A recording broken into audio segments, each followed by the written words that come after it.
The Texas State Board of Education held a special meeting in Austin, mainly focusing on proposed changes to the Texas Essential Knowledge and Skills for Social Studies, putting added emphasis on Texas history.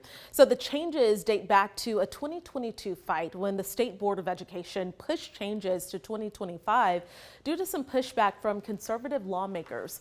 On Wednesday, much of the pushback came from the opposite side. State Capitol correspondent Adam Schwager reports. I urge the members of this board to... Several hours spent on social studies at Wednesday's State Board of Education meeting. I think the biggest change, and Caleb has spoken this as well, is the emphasis on Texas history and the de-emphasis on American history. Jody Denton and her 8th grade son Caleb testified in front of the board.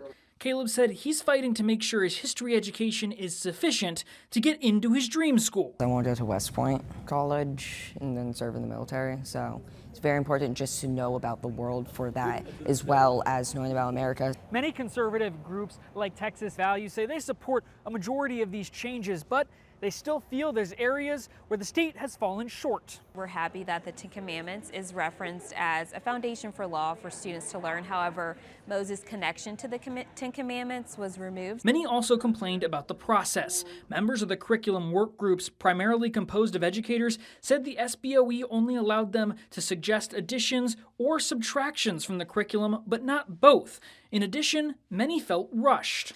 Workgroup A was given 2 days, approximately 12 hours each day to revise entire grade bands. Some groups were responsible for 3 full grade levels worth of TEKS. Another major complaint, the alleged de-emphasis on recent American history. Jody says it's history students like Caleb need.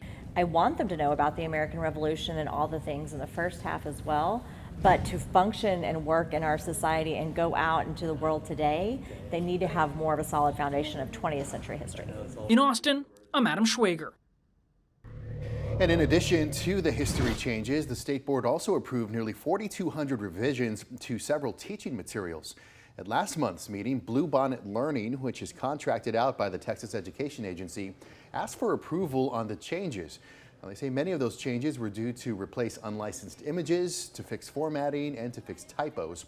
But one board member says by approving these changes, the board is actually setting a bad precedent. So next year, if a publisher comes to us and they have 3,000 eras, what are we going to say? Oh, well, that's too many eras. Well, here we've approved one that has 4,200. Well, in a statement, the TEA clarified that the 4,200 updates included numerous duplicates and said that the true number of updates is about half.